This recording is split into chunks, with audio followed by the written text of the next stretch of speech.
advised,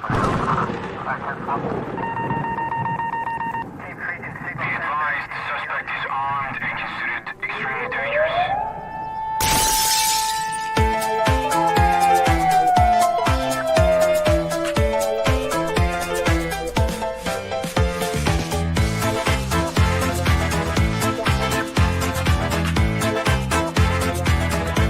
Welcome to the Safety Doc Podcast with author, radio host, and nationally recognized safety expert, Dr. David Perrodin. Join us each week as we discuss the best and most bizarre practices in safety preparation and crisis response. Follow Dr. Perrodin on Twitter at SafetyPhD. And remember, the truth will keep you safe. Hey everybody, it is Dr. David P. Perrodin down here in the historic North Star recording studio, wishing you well. So those of you who've been kind of tracking the journey here know that I had the studio ripped apart a few days to do cleaning and sorting and kind of cable management. So we are in good shape with most of that. So here, and what I'm doing is I'm checking this microphone. So I had a little bit of a wonky issue when I had my Logitech cloud headset go out on me. So what I'm trying to do here is, I think the audio is pretty good through this mic. When I listened to the last time I recorded, I don't know, a couple nights ago. So probably tomorrow night, I'm going to record. I'm supposed to be getting in my Sennheiser headset, which is the most expensive headset I've ever purchased. And it's, kind of designed for like dispatch centers and 911 centers. And, but, I needed to kind of get something that was better, and I did not want to go with a gaming headset. So, the big thing there will be checking out the gain. So I'll probably use it for like a live stream, although that wouldn't typically be the purpose of that. It'd be more for meetings. So I'll kind of test that out on my own. But I am going to be using that. So yeah, I did order a Sennheiser headset, and really nice. I'm looking forward to it. So, and then I also ordered a pair of Logitech diffuser lights. Now they're like 3.5 inch by 3.5 inch, but they can attach to the top of monitors, and they're highly reviewed on Best Buy and Logitech. And I think I got them from Dell because I had some Dell rewards dollars I needed to use up. And those should be arriving tomorrow too. So I had some LED lights probably from about 6-7 years ago that they had a clamp, and then I was able to clamp them to two kind of arm lights that I have in the back that I have to adjust a little bit. And then what I did was, and they plugged in, they had a USB-A, so they plugged in a little power source. And those were okay, but they really, weren't meant for a long meeting and lighting up my face. Like I have nothing right now for lighting in front. I do have lighting, a little tripod lighting that I can bring on the desk that's battery operated. It seems to work pretty well. But otherwise, I'll have these two sitting on top of the monitor facing me. And whether I run one or both, I don't know. Usually I just run one. It depends sometimes. But those aren't meant to light up the desktop or anything like that. It's just diffuser lighting. But it should be really slick when those come in, which should also be tomorrow. Then I ordered a new keyboard. So I have this Cherry Stream, which is a wired keyboard, and it's been a good keyboard. I've had it 3 years, and it was $25 3 years ago, and it's $25 today. So I ordered a replacement because the number of the keys have gotten pretty shiny here. So kind of like the little tactile feel is worn away. So and I don't have a backup keyboard. So doing this also then moves this into the backup position for the keyboard. That was one thing I wanted to do this summer, was to get a backup mouse. So I do have not the same gaming mouse that I use here, but I've got another similar mouse, still new in the packaging, that I had used a couple of years ago. Then I got a second one at that time. So that's my go-to. This will be my backup keyboard. I do have a backup webcam. So I just wanted some redundancy in the system, because if anything were to happen with the system and it went down, then I really run into some issues with having to scramble and get something to work. So I think I'll be in pretty good shape with that. So I found the other foam pop screen. So remember, this thing is not made. I'm going to actually, so you can see the microphone here is pretty small, right? It just cut me out there because it was pretty close. But so the others, the native screen for this wasn't this size, but this one was rated better to knock down the plosives, P's, right? So I don't know if I'm going to keep this, because I think I'm going to use the other, put the other one back on. So, but yeah, actually I need this to be kind of facing me a little bit more directly. So, today was the last of the hot weather, upper 80s. Again, I was downstairs in the office much of the day. And when I say like cleaning down here, literally on my hands and knees with Lysol, wipes and Swiffer wet cloths, and really like going through the floor, getting it clean and around every corner and crevice and stuff like that. So, and then also I have my office chair here, and I took out my shampooer and mixed up a vinegar and water solution and went. And the cool thing with that is, it extracts the water from the chair. So the chair, dried in a few hours. But I hadn't done that for probably a year. So I've had this chair for like 20 years. It still holds up pretty well. Cleaned the chair all up, but I did want to go through on the fabric with my shampooer. And again, I just put a hot water and vinegar. And then I need to replace the arm pads, the armrest on here. They're plastic and they're cracking. And I did find there's many of them. So you just need to match up. There's 4-inch on center that they bolt on. So I'll have to take these apart and get a pair that's pretty similar. I like these. I don't know if I'll be able to get something exactly like it. But so otherwise, the chair's, like I said, pretty good. I've tested out a lot of chairs and I didn't find anything that impressed me enough. And chairs can be really expensive. There's a lot of places that have used office furniture in the greater Madison, Wisconsin area. It's also kind of weird when you go in and you'll find like office desk and power desks that, rise. And just a lot of real interesting varieties of office furniture. And it's usually pretty cheap. Like if I were to actually buy,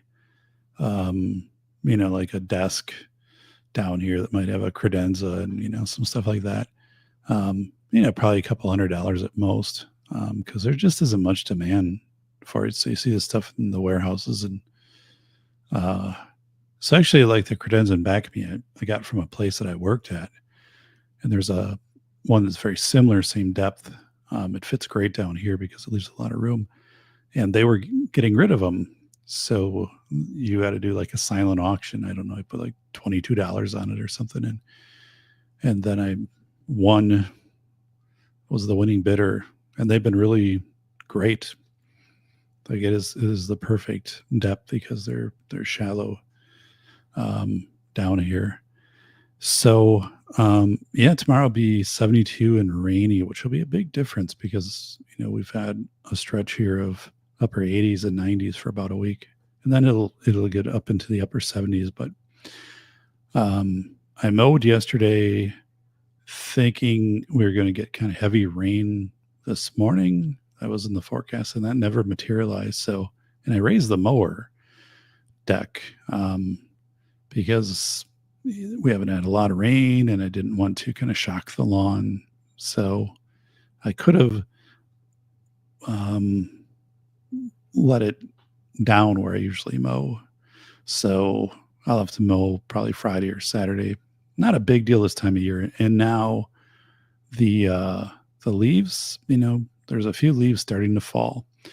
So in my backyard, my birch will give up the leaves first. Sometimes it doesn't even hold them till this long in summer. You get to July and the birch is usually done with its leaves. And then my maple's starting to give out some leaves, both healthy, like, pretty typical. Or not my maple, my oak, and my maple is still holding pretty solid. But when you mow lawn and then, the next day you have a few leaves out there, it just kind of takes away the appeal, I guess, to do like the frequent mowing where you can mow like the baseball diamond pattern in the lawn. So that's more of like a late May through like July thing. And then when you get into August, usually the lawn kind of slows down a little bit in growing, and slows down then substantially once you kind of move into September. But then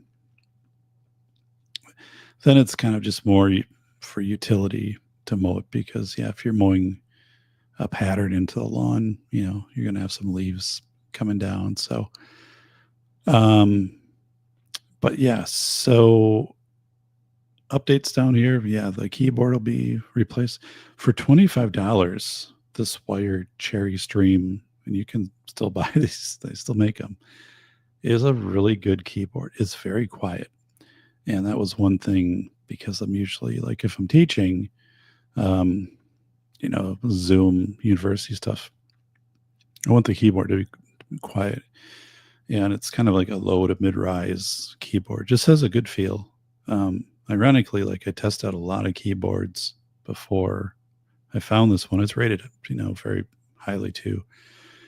But yeah, so I'll move this one into the reserve position, and then I will I'll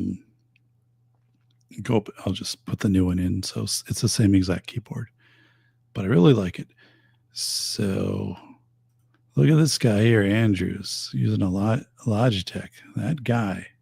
Yeah, this keyboard is completely functional. And I wouldn't replace it. But the fact is it's $25 to put a new keyboard into the system here. So, and I don't have a backup. So that's the whole kind of premise of changing out the keyboard. So I'm really excited again to have the headset coming in tomorrow, the Sennheiser headset. So yeah, I have a G502X for a mouse, Andrew. So 502X wired gaming mouse, which is awesome. I've had it for 2 years, and I will replace it. They still make the 502X with the same one, but I don't have that as my reserve. It's kind of a pricey mouse, but it is incredible, the ergonomics on it and just all the features. So, yeah, so I'm running a 502X Logitech wired mouse, which is awesome. Yeah, really no wear on it either. So it's doing really good. So other than that, yeah, so the headset comes in tomorrow. The two lights come in tomorrow, and those should be a big upgrade. Again, let me bring up these lights. So,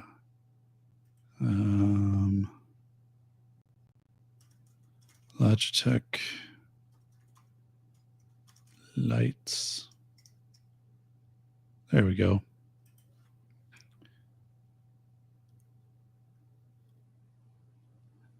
Yeah. So I'll show you what I got them for less than this because they price matched over at B&H, but let me do a little share screen here.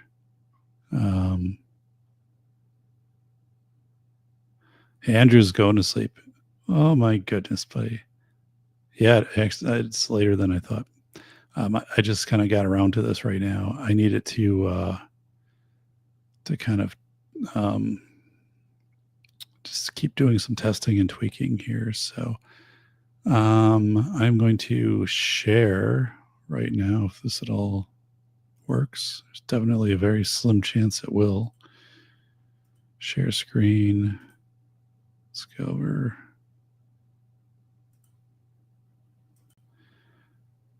Okay, so right here, I bought 2 of these. I got them for less than this, but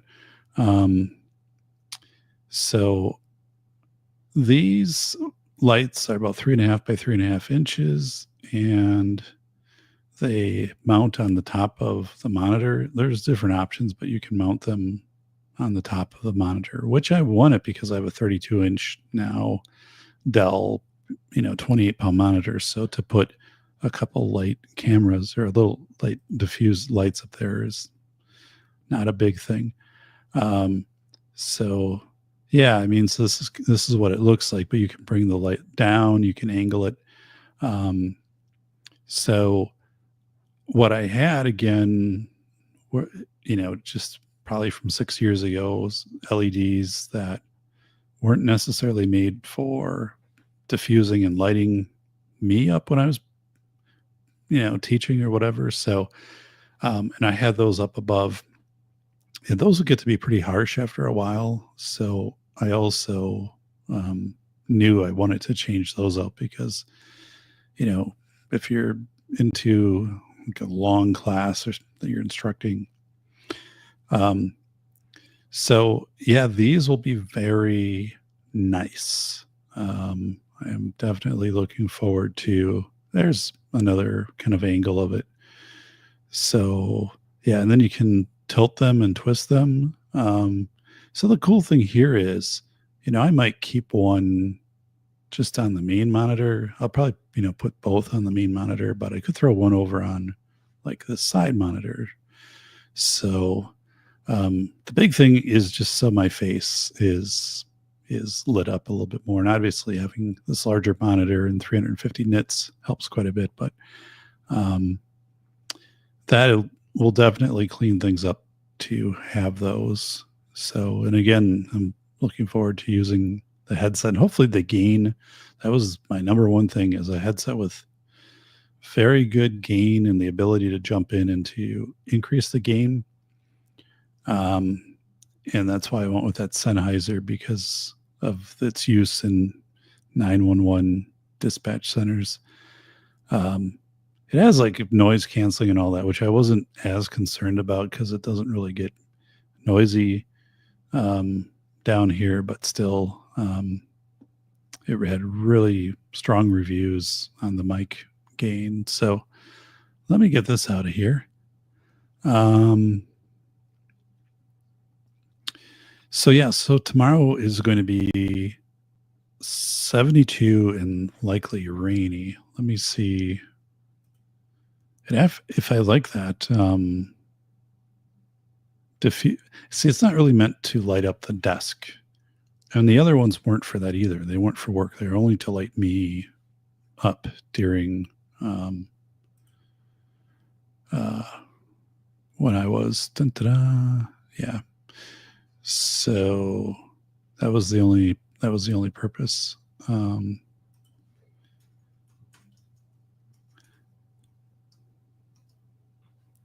Double check Ooh, 69 degrees tomorrow, but then a really nice stretch. Let's check the weather radar. See if we got anything coming in.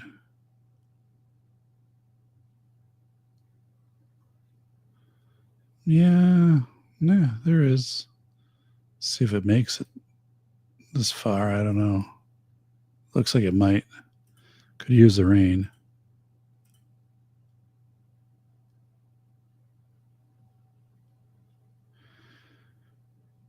So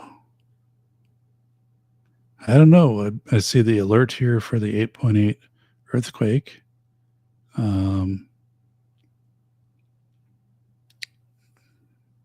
Haven't seen anything coming through.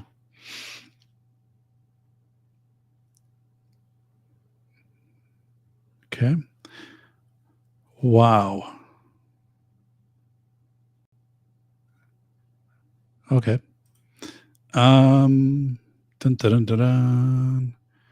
So yeah, so this is just testing this Logitech.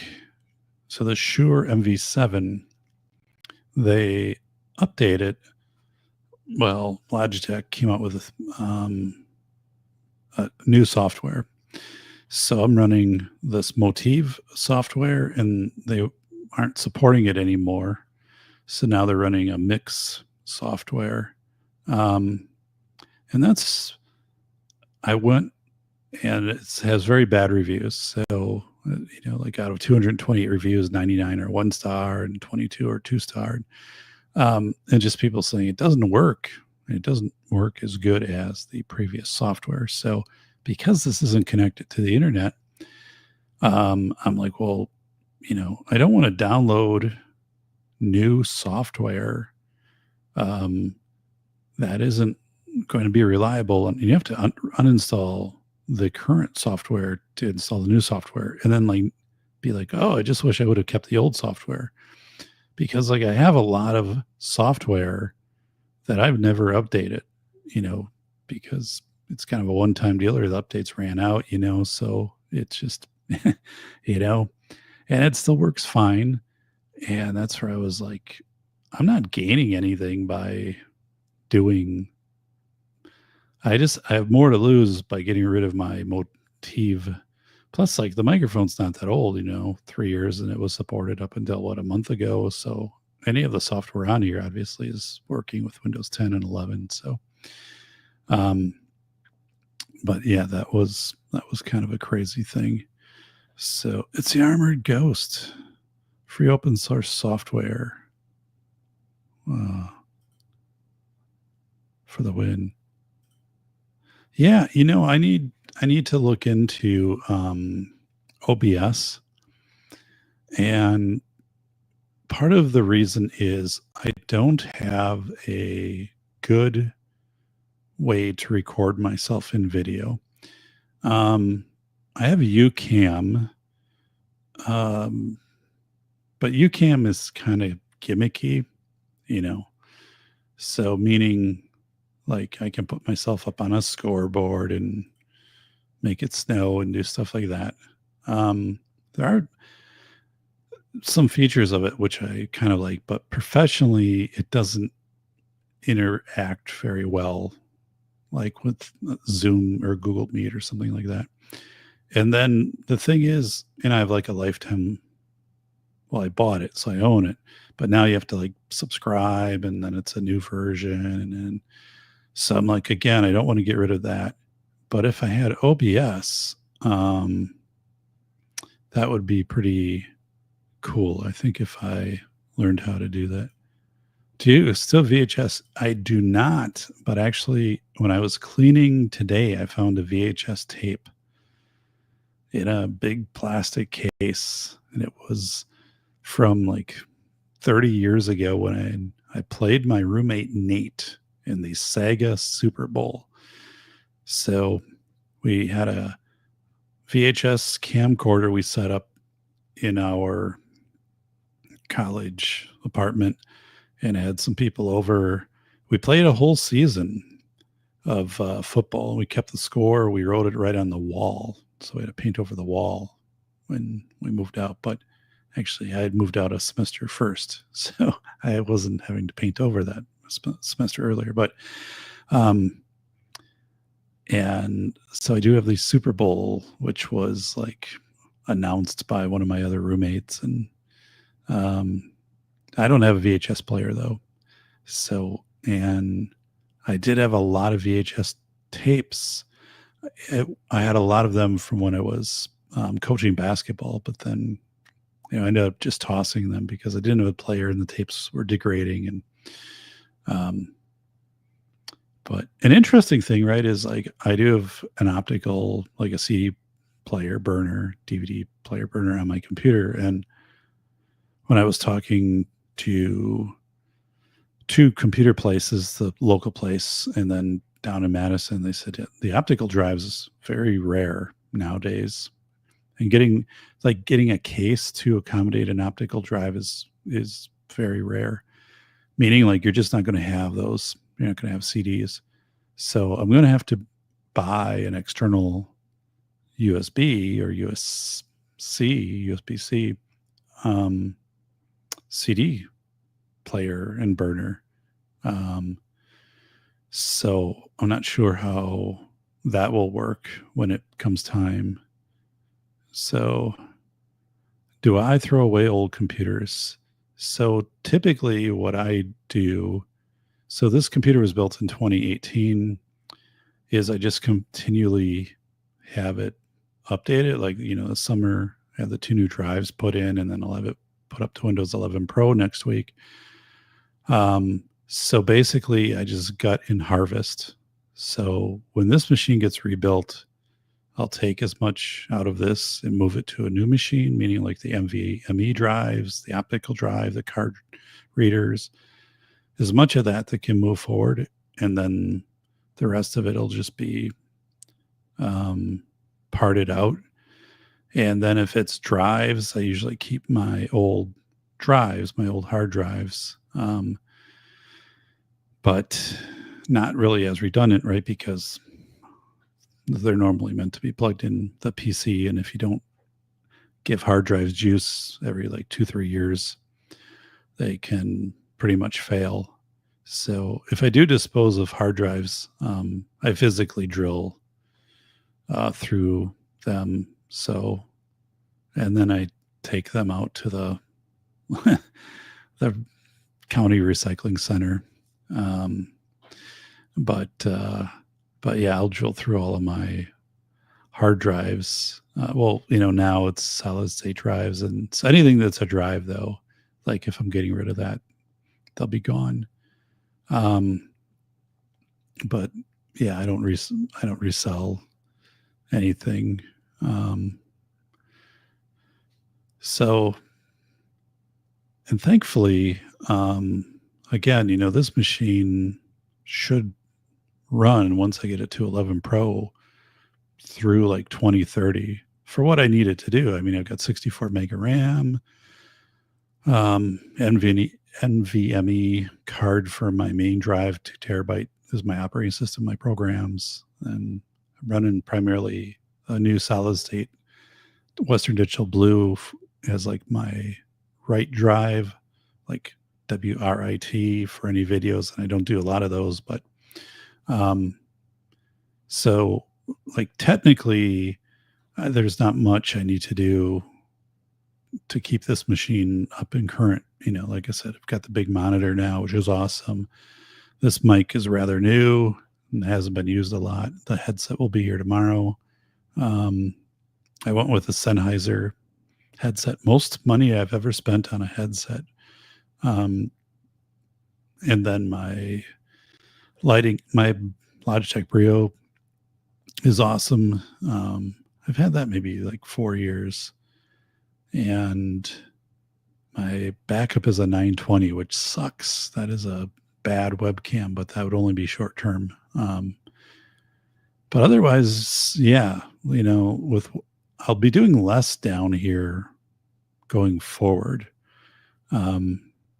So that's kind of like another part of the deal is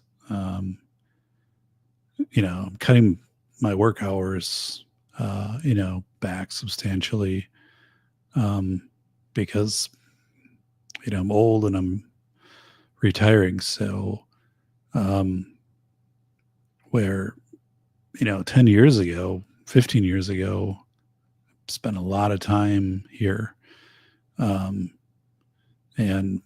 not doing the podcast anymore and the blog posts and everything to go with that has really liberated a lot of time too. So, I think when I can get to Windows 11 Pro next week, then realistically the machine should go through 2030. Then I would have a new machine built completely from scratch because, I'm running an i7 processor, which is good. Again, I have 64 gig of RAM and the Sabertooth X board, so I can run the NVMe. But, then just components will be old, right? The power supply will be 10 years or 12 years old. And, I just want to completely go with a new, fresh build. However, like I said, I would try to harvest, like, one of my NVMe drives is one of my secondary drives. My optical drive, carry that forward. Hopefully the case would accommodate it. And then I'm just looking at my case. I don't know if my case would be able to be harvested. I'll kind of cross that bridge when I get there. 15 years ago. Yeah. Armored Ghost. I was going through, so when I was cleaning the office, and I threw out a lot of stuff. Like, one of the things I threw out is I had this big bag of fitness stretch bands. And like, it'd be like a duffel bag filled with bands and then these different accessories. And I used those a lot, like 10 years ago when I was like biking a ton and getting like really physically fit. But I was checking, I haven't used them, probably 5 years. And I was checking them out and they kind of get like chalky. But so I was looking online and like, yeah, they're probably still good, but they do have like a lifespan. It's like Malaysian latex they're made out of. And then, so they do have a cord that goes inside of them. So if they snap, they're not going to fly around and hit you. But I was just like, no. And then I thought, should I put these in the bag and put them in the garage sale? Because there's a lot of like parts that go with it. Like, you can put it under a door and exercise that way, like for resistance and different handles. But I'm like, no, I kind of see that as a liability. Like, try to sell something like that for $10 and then someone gets hurt. So I just trashed it. And I can't see any scenario where I would want to use something like that again, unless it was like a rehab specific thing, something happened. So that freed up a lot of space. But anyway, going back, I found this plastic box and I just had stored some different cables in it, but it kind of had an odd size. And I was like, well, what did I use this for? And it was a zip disk box. So I don't have any zip disks, but I don't know if you guys remember that. Probably 25 years ago. So you had, the floppy disk, the 4-inch floppy disk, and then you went to the 3.5-inch floppy disk. But you could also get a zip disk, which was a kind of like 3.5 disc together, like stacked. It was a heavier disk, and I don't know what a zip disk would store, 100 megabytes, something like that. And you had a little container, a little box, and it would plug in like a USB, I think, and then it would record. Now, nowadays, like a thumb drive or a little SD card, has a 10, 20, 100 times, what something like that did. But those zip disk, I remember my zip disk, whenever you'd eject it, it would just like shoot it out. Like, you'd have to be there to catch it. Otherwise it would like fly on the floor. That was a crazy machine. But yeah, just the technology where, it bridged a gap to give people more storage. And then of course, like CDs came around and like thumb drives came around. Um, so, that was something I've been doing a little more research on, um, archiving things on SD cards, um, because I have to come up with a way. We have family photos, and I have a lot of redundancy in how those are stored, from burned CDs to different drives in different locations. Um, but I have read numerous cases of SD cards where they've been like at the bottom of a lake for like 3 years, and someone pulls it out and lets it dry and they can use it. And if you get like archival grade, um, an SD card, right, you can probably put all your family photos for 15 years on that. The thing is, you'd have to have an SD card reader.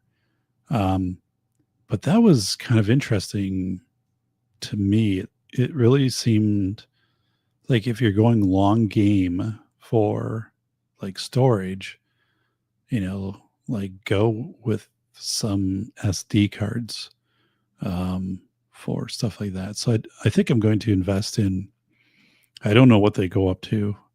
If there's a terabyte SD card or 2 terabyte, I don't know what it is, but I'm going to do that. And build in a little more redundancy. Armor Ghost is saying, the days when software came in a physical serial size box and a disk, paper instructions. Yeah. No kidding, right? Yeah. I remember when I had my second job and I ordered a compact. Remember that? COMPAQ, compact computers.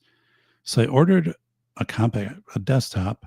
So this is probably around like 1997, 98. And then, ordered it online. And at that time I ordered like a big monitor, and they were all CRT monitors. So I don't know, a big CRT monitor might have been 20 inches, 22 maybe. And so, the CRT monitor is basically just a big, like the old TVs. And then the PC, right? The case, which is probably about similar in size to my current case. And the keyboard and the speakers. And then all of that stuff arrived. And it was just huge boxes. Absolutely huge. So, and then you'd take it all apart and set it up, and you'd have to have some place to put this monitor, and then you'd have dial-up connection. I remember at coredcs.com, I think I had my first or last name arranged somehow. And that was interesting because there was a person who worked there, a disgruntled employee, who then had left, and he scrambled all of the like login stuff for everybody. So there was a time you couldn't get into your core DCS, which was local in that community. And it's kind of weird. But yeah, so I learned with backups because I lost most of the Safety Doc podcast. I had on an external drive, and the drive went bad. And I took it and tried to have it recovered, and that was unsuccessful. And why I didn't just keep the Safety Doc on one of my internal drives plus an external, I don't know. I don't know why I didn't do that. And then I spent time a couple of years ago downloading the Safety Doc podcast from YouTube because they were all up there. So that was a long process. And then I downloaded it, and then I could rip the audio out of it. So I could go back and at least have an audio file of the podcast and then the audio plus video. But I kind of got tired of doing that, and I didn't do that for all of the shows. The sad part was I lost all of my show notes. Like I had a folder for every episode. And so every image that went with it, again, all of my notes, any music, any overlay interviews that I had. I lost all of that stuff. So that was kind of frustrating, but again, not a big thing now anymore. But for my family photos, um, we have, well, I mean, we had the, you know, the film camera, 35 millimeters, is that what it was? Early on, probably through like 2005, 2006. And then we bought a digital camera, dedicated digital. And then I think around 2000, I don't know, 12, 13, maybe we decided we would just go with the phone doing the pictures. And for the most part, that worked out pretty well. And now, like with the Samsung S25 Ultra, this 200 megapixel, I mean, the pictures are amazing. But I always burned everything. So this is when we got out of the, film camera. So we got to digital. All of the pictures are on one drive, one internal drive. All of the pictures have been burned to CDs. So do that. All the pictures, and then I have two external drives that are separate places where they're at. I don't have anything in the cloud. I don't feel comfortable putting like pictures, and plus, like, I'd have to pay for cloud storage for something like that. So again, but I think, yeah, Armored Ghost. The more research I was doing, because the CDs are like archival, so what, they're supposed to last 100 years, but who's going to be able to play these? The digital dark age is kind of the big question of what do you 50 years from now, how do you access? And then, all these people too, who just have, they pay for a terabyte storage on their phone and they've got 40 or 50,000 photos on their phones. Like when I got my phone, like the phone technician was talking about that and said, some people, literally every picture they've taken in the last 10 years is just on their phone and that's it, not on the cloud, nowhere else. So, something happens and you just lose that. But I do like the idea of going with an archival, and I have to research this a little bit, SD card. And again, I've done more research in finding like the durability in SD cards, frozen in a block of ice, that, or, it been lost outside for a year or two and clean it up and dry it off and everything is there. So I think that is more resilient than a thumb drive, which I see is more like kind of just there to transfer data or kind of short term for presenting, which I don't really do. Cause like who does that these days? You just kind of have your stuff that you'd log in and, download your presentation or email it to yourself or whatever. I mean, I don't do that anymore, so it's not that big. But yeah, I'm very interested in doing that because I think, you could always hunt around and find an SD card reader for a while. But there's this real interesting concept of the digital dark age, meaning, that to remember there was a push, I think it was by Google 15 years ago saying, hey, libraries, kind of like microfiche. Microfiche was the way to get rid of old newspapers. Instead of archiving them, you just take the images of them and you can bring them up then on the machine. Well, it was the same thing of scanning books, right? But microfiche, you actually have the machine and it's all magnified and stuff where it's not digital. But to have all of these things go digital and just like toss the books, I think we are going to get to this point where a lot of information is going to be lost because we just simply won't be able to access it. It's kind of like the VHS question of, do you have a VHS player? No. And even if you did, a lot of the VHS tapes would have degraded. And perpetually going forward, there's going to be fewer options. I mean, you'll probably be able to find somebody out there you could send tapes to, and they could convert them to a DVD. But then, how long do you have a DVD player, right? So it's kind of fascinating to me, also, of how when I was a kid, like my parents put together a photo album. So it's still at their house, but that's like my being born through age 18 in one photo album.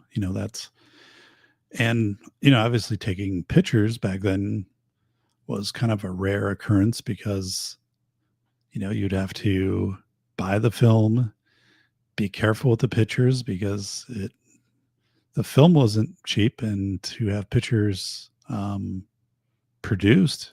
So, we had one place in town you could drop it off. It was the drugstore, and then it would take them like a week because they would send it out. And then, and then you'd have the negatives, right? But it really is something right now to kind of think of like how we're going to access data, and especially like, these personal family photos and stuff like that. Again, because, unless you're putting those on the web, and at some point, our JPEG is going to be, or bitmaps, format that will still be preferred down the road, or will there be some way to just like migrate all those forward, and will AI just like go in and not only migrate them but enhance them? And I don't know. It's so strange though, because now 20 years ago we went on vacation and we didn't have the digital camera, or maybe a little longer than that, 25 years. So you'd have your film camera. You'd be very careful. You maybe bring 2 rolls of film, and I don't know, you got 24 pictures each, how that worked. And that was it, right? So that was be pretty thoughtful on how you're taking pictures. And now, we do a vacation and I'll shoot like 200 photos, because it's a breeze, right? And you can just store them and use what you want. It's not a breeze to go through those. Getting a low connection is fairly good. I don't know what was going on there because this is Ethernetted in. So, but anyway, kind of going back to that. So yeah, we're going to have some digital dark age stuff to deal with, but I'm looking, at that. So I do have my Bose speakers. I don't know when or where I even bought these. I have to go back and kind of hunt. I've had them for at least 12, 15 years, desktop speakers, and they are awesome. Like, so I would never add speakers again because I have my boombox back where the flags are on top. The JVC, I think that has a remote actually with it, but I bought that when I was in college. So I had to drive to Best Buy like in Appleton and buy that. So I've had that over 30 years. And I have one in my garage that I got when I was, like in 8th grade. So that's the one out there. It doesn't have a CD player. Just tape deck speakers, also JVC. But that one in back of me, I haven't had that on in like 5 years. So it works great. It makes its way out on Halloween in the garage to play the Ghost sound CD. But, again, kind of one of those bygone things. It was really a big thing to buy like a nice boom box, which, that has a CD player, the double tape deck. Just good quality. But now, anything you want to listen to, I would just throw it up on a speaker because it's probably going to be over YouTube or something I'm going to stream. I was also checking out when I was sorting down here. I have a handful of physical CDs yet. And a lot of them are CDs that I custom made right around 2000 and 2001 because I physically wrote on the CD. So, those are 23, 24 years old, right? And there's really no need to keep those, I guess. See, that's the thing where I could just throw the CD in, have it. Those are MP3s anyway, not waves. So just have it move, burn the MP3s over to my hard drive, right? But then we get into digital dark age, right? There's a CD. And do I want to give up the CDs? And I had a light burner, which is still on this PC. So you could burn images on the CD itself. But that was kind of a cool thing to do for a while, but then it took a lot of time. But yeah, so I mean, those are the type of things where I'm like, I could get rid of all of those. And I still have a number of like DVDs, like movies. I haven't watched a movie on DVD for, 4 or 5 years. And the ones that I have are usually like documentaries like the Lincoln Highway or something like that. So I don't know if I should clean out. I have this big case. If I should clean that out. And then actually I should probably get rid of it for a rummage sale. I have some CD holders, like nice Case Logic holders, but for what? I haven't used them. I'm not going to use them. But I do this like big binder one that you can put like 100 CDs or DVDs in. And I think I could just migrate everything over to that and get rid of these smaller Case Logic. So again, and then I remember buying a scanner. And they'd be pretty big because they'd have to be like legal size for legal size paper. And that would plug in a USB port. Well, now, my Hewlett Packard printer, as most printers do, just scans. That printer I got in 2012. It's still like really good. And I opened up that printer and I cleaned off all the wheels and stuff yesterday. So, it's not perfect. Like if I scan, there's a little line that shows up on things, but I don't do enough of that to warrant replacing the printer. You can still get ink for it. So I guess that'd be the only thing that would kind of prompt me to like replace the printer. But yeah, so I need to kind of figure these things out a little bit. But I'm in really good shape now with what's coming in and kind of what I've done this summer. And just spending a lot of time, and I still have a lot of stuff to thin down in the office, so I need to go through. I have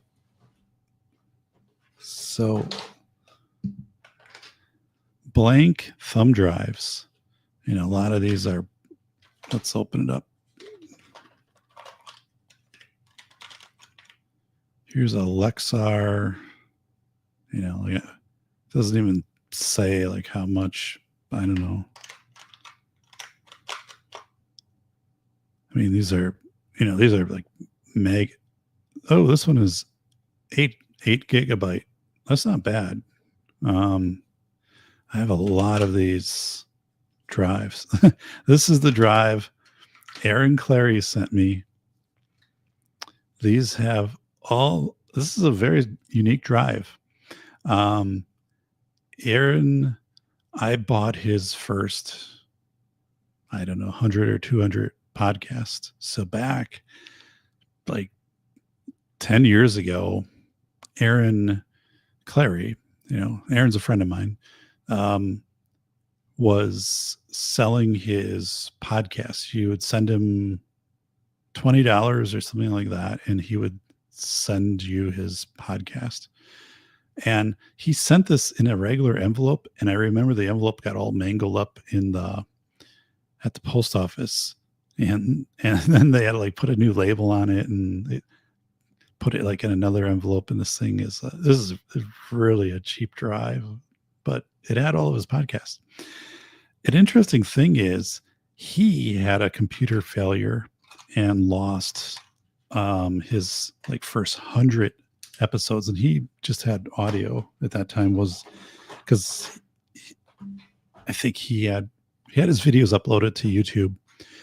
I'm pretty sure. So I guess he could have gone in and downloaded it and ripped the audio, but I'm not sure if all of them, some of them might have been just hosted like on his website. But anyway, he got a hold of me and he said, "Do you still have my original podcast?" And I'm like, "Yeah, I do." So I got a thumb drive, and then I burned from that thumb drive over to a new thumb drive, and then I put it in a regular mailer and I sent it to him. So, yep, Captain Capitalism. Yes. So my good friend Aaron. Well, there are some fun stories. So one time Aaron and I had breakfast, and he bought a new car, and he was showing it to me. And it didn't have, it was a vintage car, and Aaron has some cars, right? So his kind of collection, and it didn't have seatbelts. So what the previous owner of the vehicle did is made a seatbelt that it looked like you're wearing a seatbelt, but it was only cosmetic. So like it would Velcro on the back of the seat and then down below. So it was the strangest thing. And it was a huge car, but we had pancakes. Have you thrown away anything you regret it? I sold my Sega Saturn, I think, or Genesis. And I sold it on like eBay. That was, like 10 years ago, because I wasn't using it anymore, and I should have just kept it. So I did keep my PlayStation. I haven't used that in 10 years, but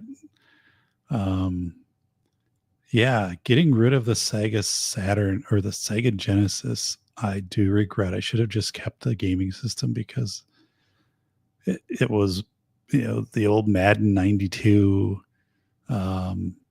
those type of games. And I'm sure like I could like find that and buy it again, but I don't video game. So I guess I do have an original PlayStation from 95. Yep. I have the first PlayStation. So it's in the room next to me, actually. And most of the sports games that went with it. So, and I think like Sonic the Hedgehog. So I did have a pair of original Nike Air Jordans that I sold on eBay for a pretty lucrative return 15 years ago. The reason I sold them is because they started to deteriorate, and the buyer knew that, just dry rot. And he was fine with it. So got rid of them. But yeah, so I guess that would be the one regret, would have been getting rid of that. But otherwise, not really. As I go through things now, I realize, I just have too many things. So like on my desk, I have 3 show you. I have like a little, like, it's a fire engine. So this was a fire engine that's a magnet. And this went with I think the Thomas the Tank thing. So when my oldest daughter was like 2, she would play with these. And then when she aged out, we got rid of them. Yeah, it's got Thomas. But I wanted this one as a keepsake for myself because I remember setting up those tracks and playing. But actually, I had a whole. Oh, we got a. There we go. I had a whole kind of collection, and they're not Matchbox. They're made for like railroad tracks, like high definition fire trucks on the HO scale, so that size. And I was checking today, like how much those go for, and the people are asking like $20 a piece plus shipping on eBay. And I didn't pay that much, but I had like a whole. I probably have like 10 in storage, and I'll never use them, and they're not to be played with because they're pretty fragile. Again, they're just really for display. So I need to just bundle those up and get rid of them because I don't have any need to do, and they get dusty. And so I need to open that up again and kind of go through. But as I go through on my desk here, there's some cool things. Like I've got this is metal, the Ecto 1. So I wouldn't get rid of that. I mean, there's some things that are kind of just nice to have down here that kind of give it some personality. And,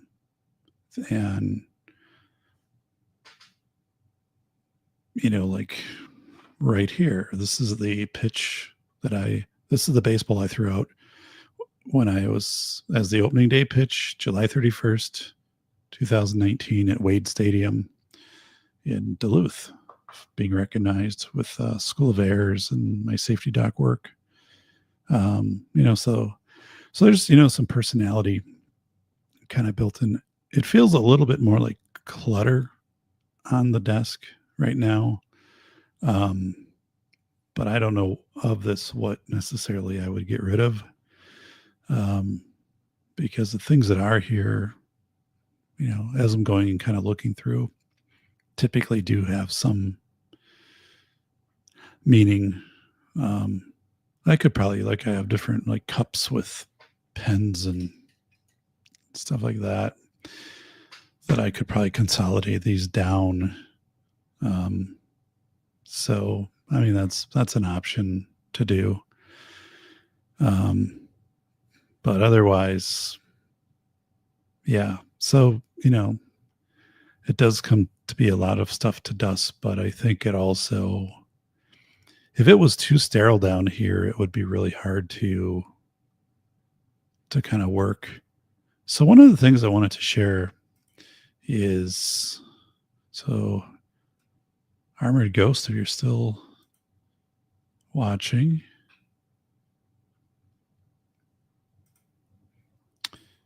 So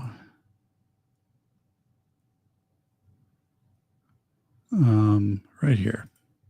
Are you still there, Armored Ghost?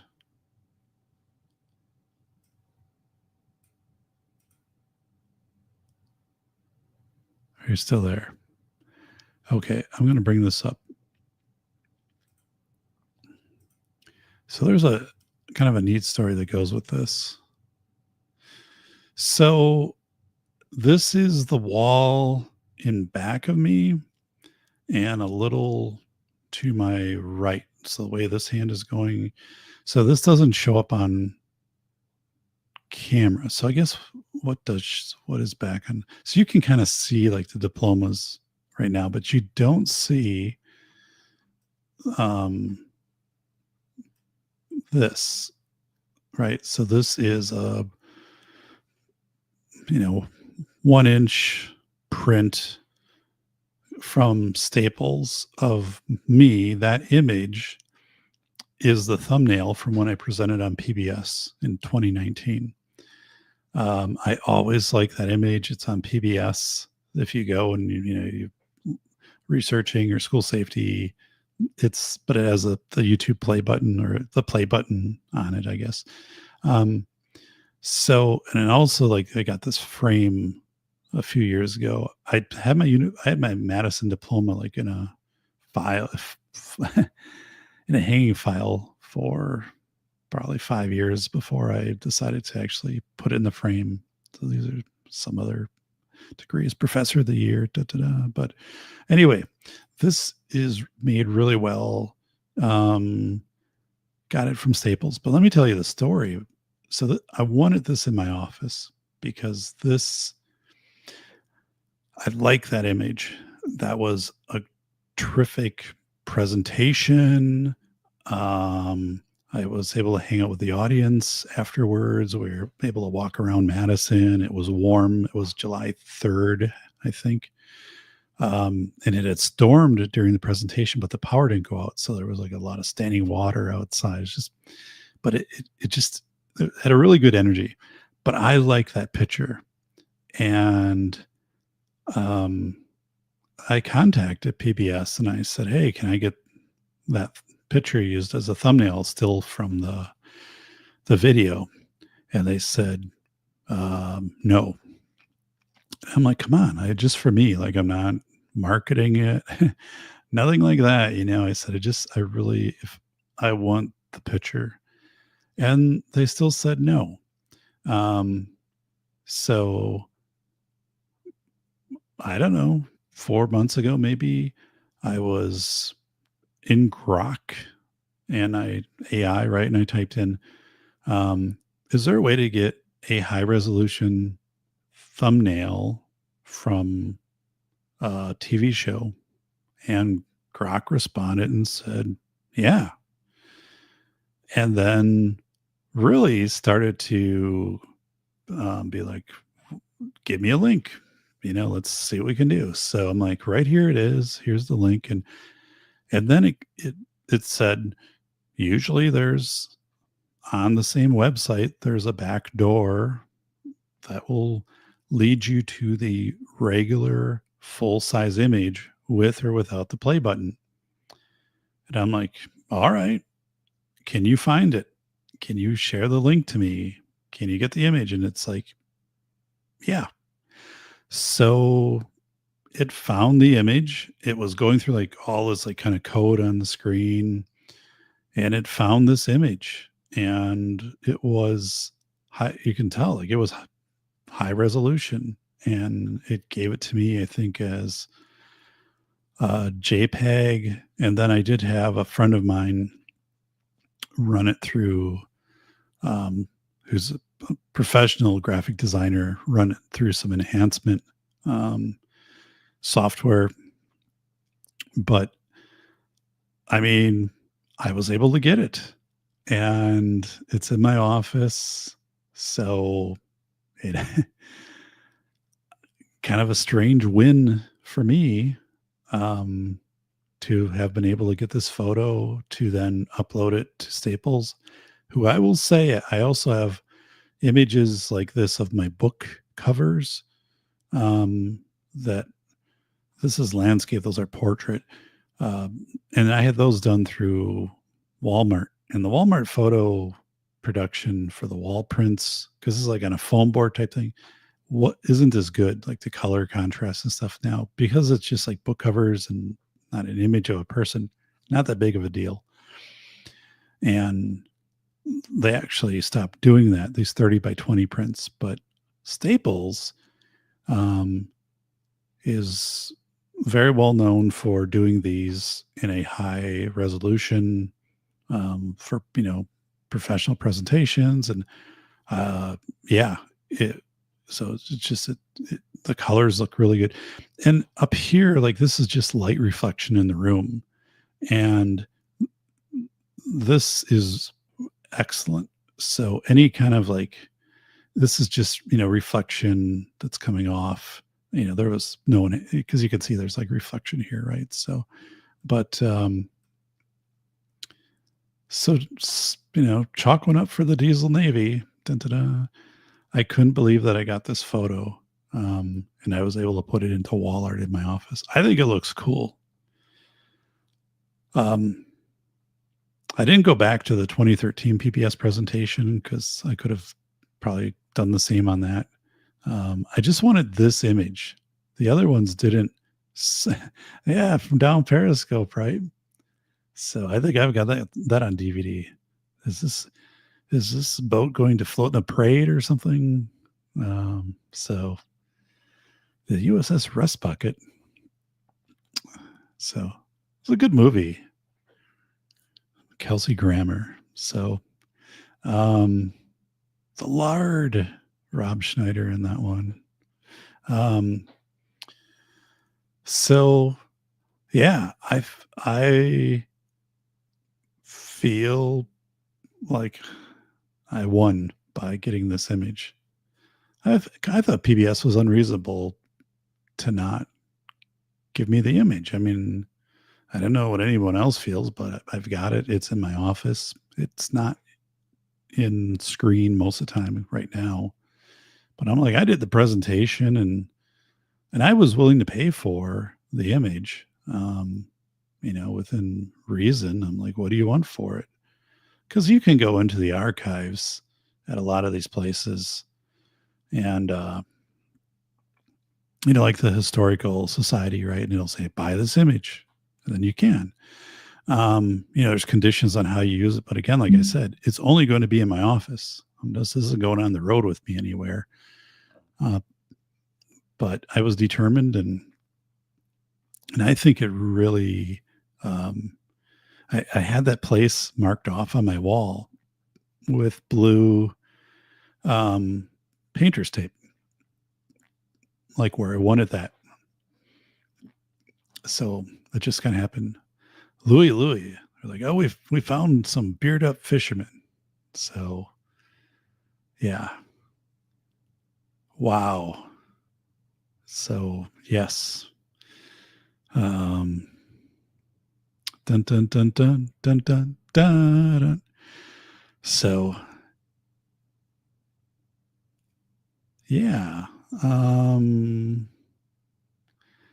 So what I'm going to do, I think, here is wrap it up. I'm going to change out the mic cover now that I located the original one, because this distance is, while it probably knocks down the plosives, I think it does do a better job of that.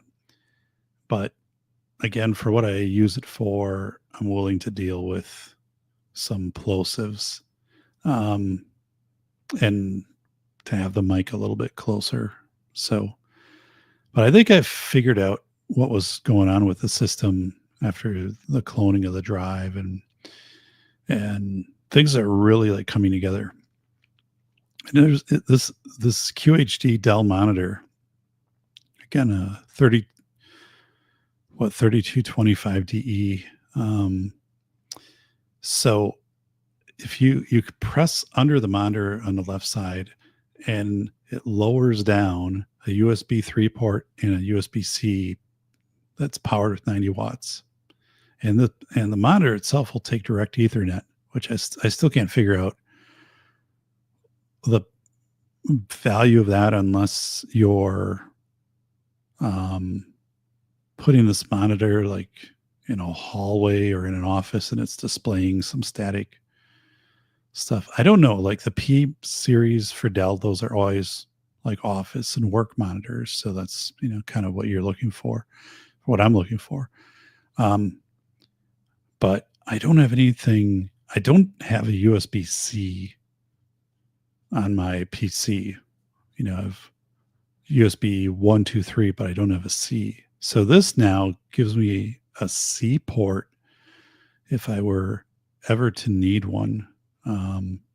So that is kind of a cool feature, although like I can't really see any other use I would have for that. Remember the old days too, where you'd have like 1 or 2 USB ports and you would buy like the USB port multiplier, so that was kind of a thing where, now on this machine has probably got like 12 USB ports, so, but that was a big thing back for a while, is, you'd buy these USB splitters. So the 90s had quite a few good films. They did, going back. We talked about the 80s. I thought Back to the Future, the Indiana Jones, for example, but then going into the 90s. Yeah. So really, it was great to grow up during those times and also like see movies like that in the theater.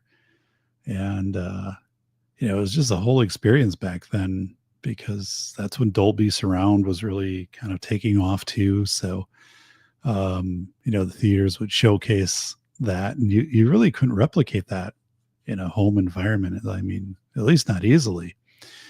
But yeah, a lot of the movies, just, um, and yeah, up Paris or down Periscope was just hilarious.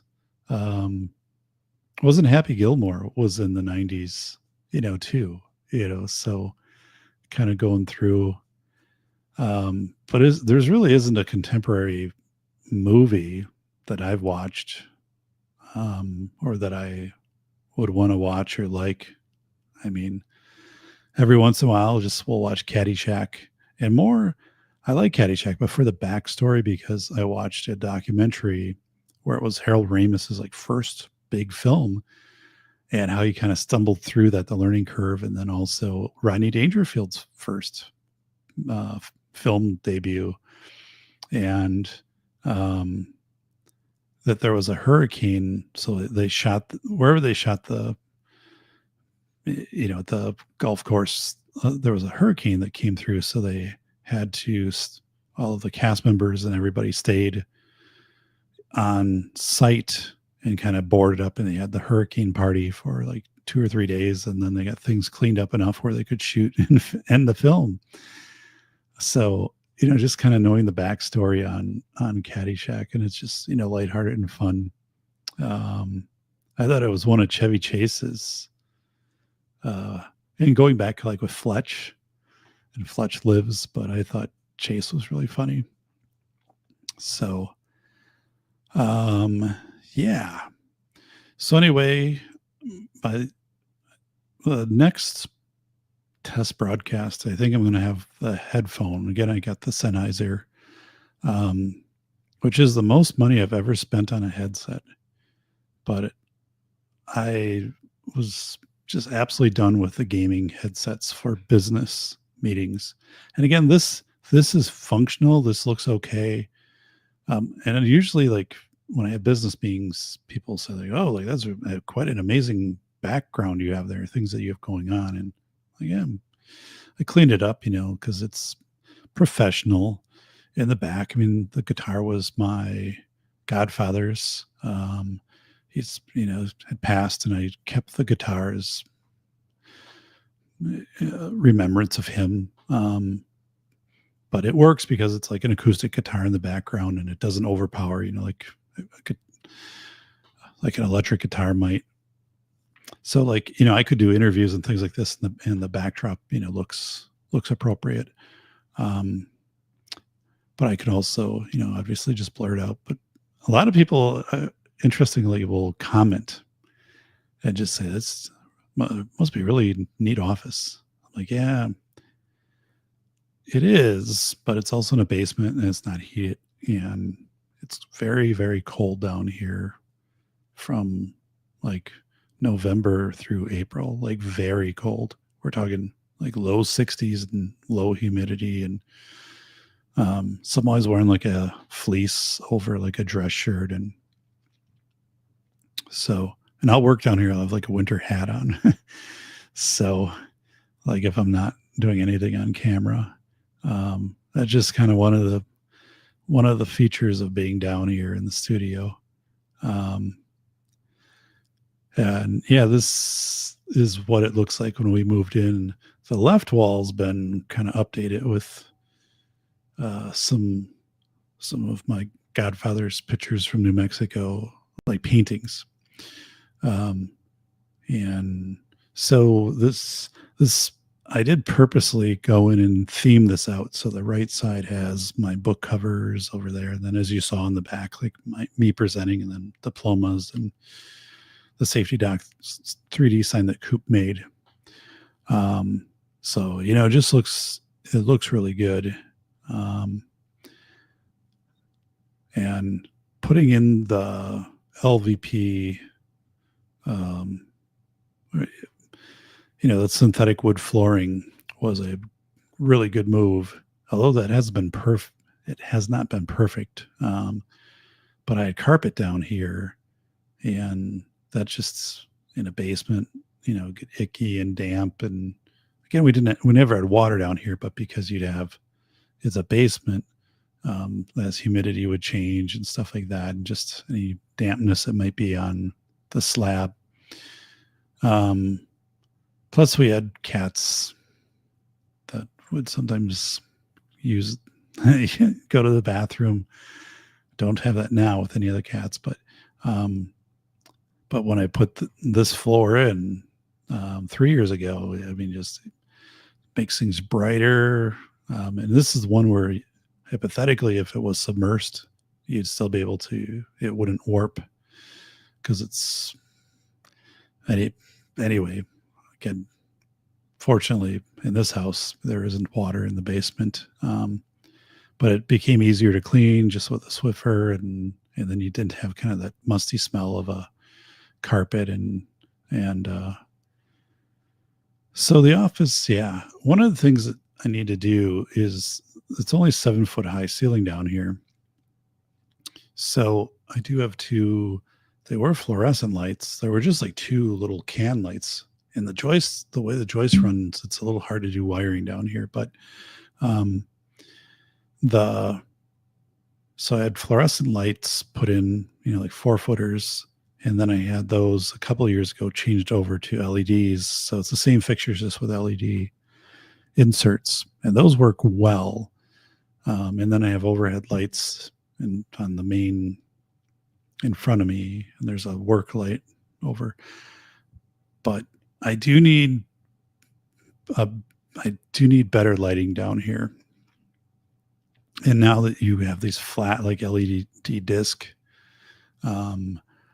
that's probably like for next summer is to have an electrician come in and just kind of look and just say like, what are my options? Like, thankfully the electrical panel is right over there, and there's the switches are right on the wall. So like, I would probably keep this, but can I add some like pot lights? Although like they'd have to be flush mount because I don't have this.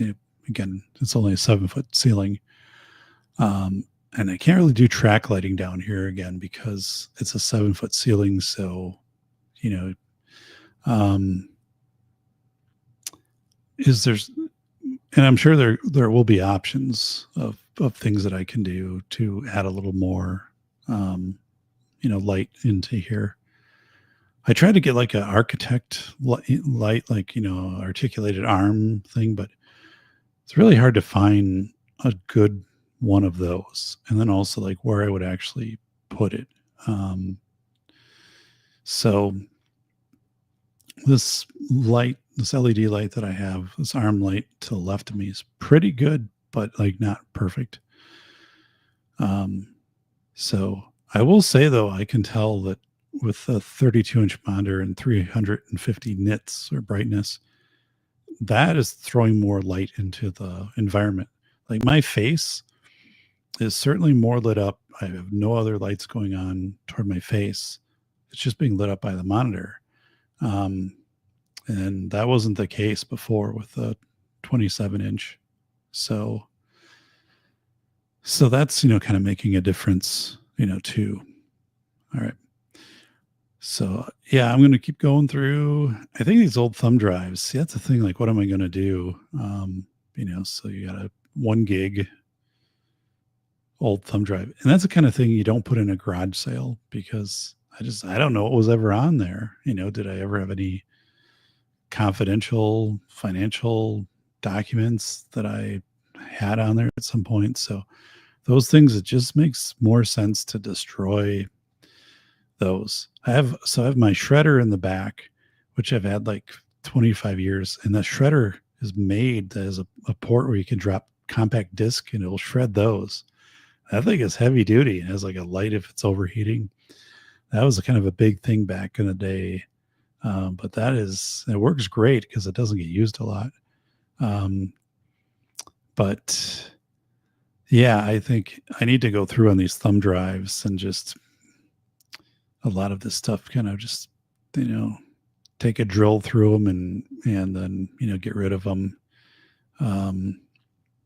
So, all right, everybody, it's Dr. David Proden down here. Do another audio check. Feeling good because a lot of progress. I'm to the sorting phase right now. So I've got that side done. I've gone through everything. Now I got to kind of go in back of me. I did free up a drawer. I had like a lot of business cards, the Safety Doc business cards. And it was kind of funny because, I don't have safetyphd.com. Well, I do have the domain, which just goes to my author page, but at business cards, it'd be like safety expert and all that.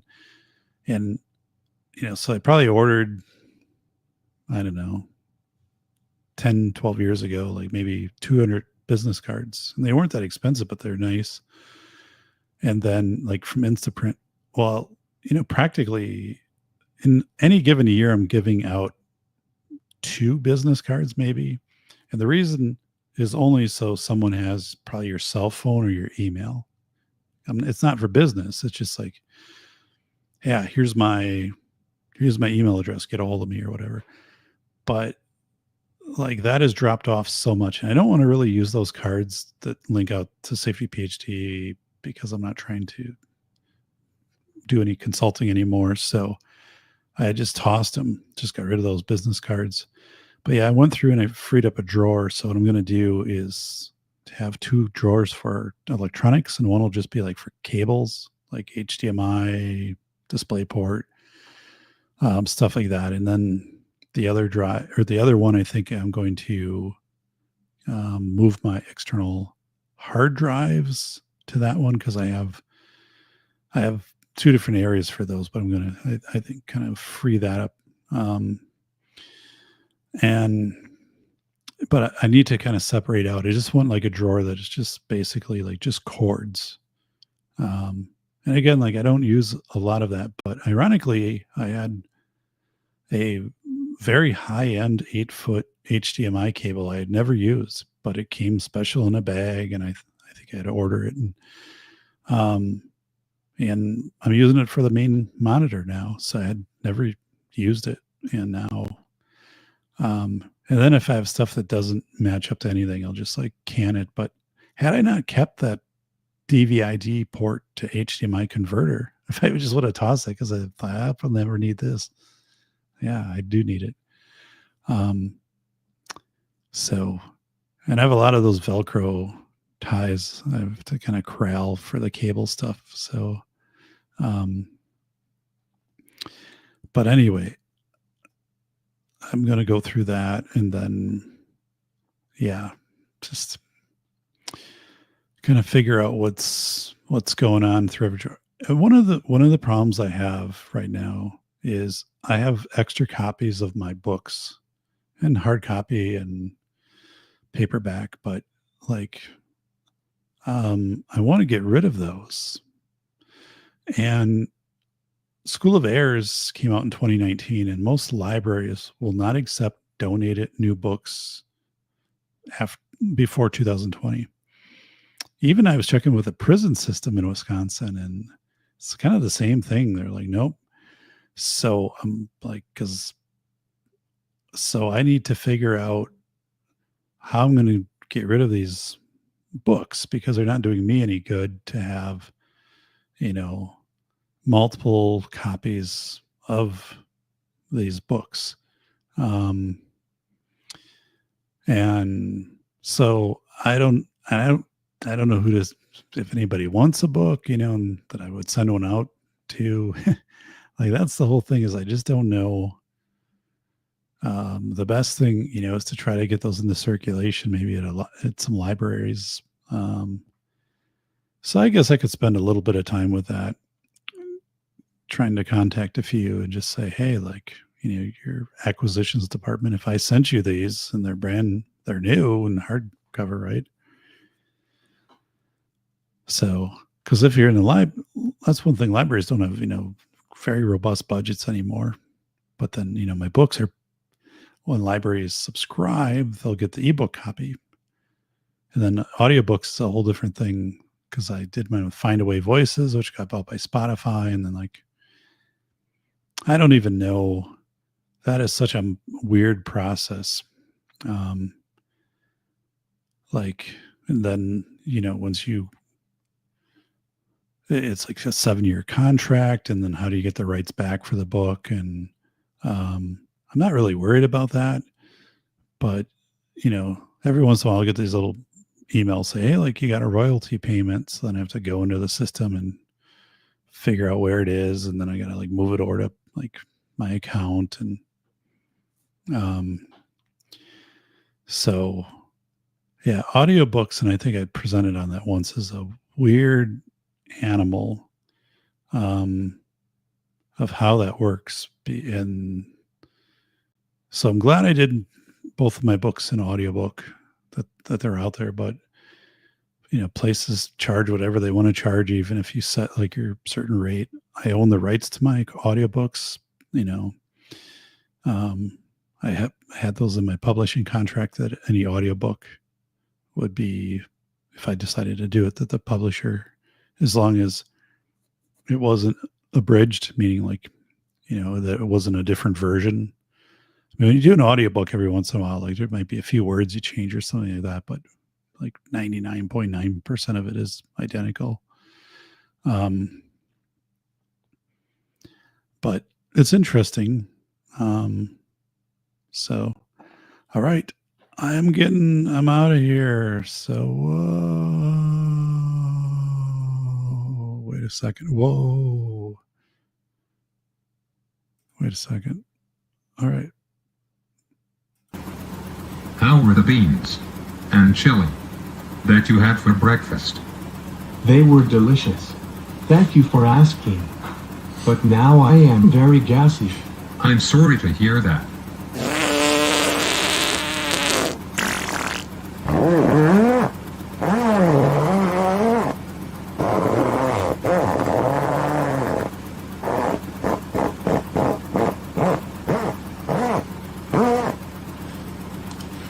Who let the frogs out? Pew, that stinks very bad. I have to open the window. Oh no, my cap flew off and it was sucked into the engine.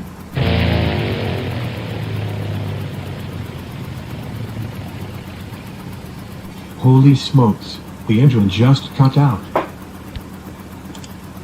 We should use the Decide model to help us make the right decision. Mayday. Mayday. I am declaring a beans and chili emergency. Please advise for landing.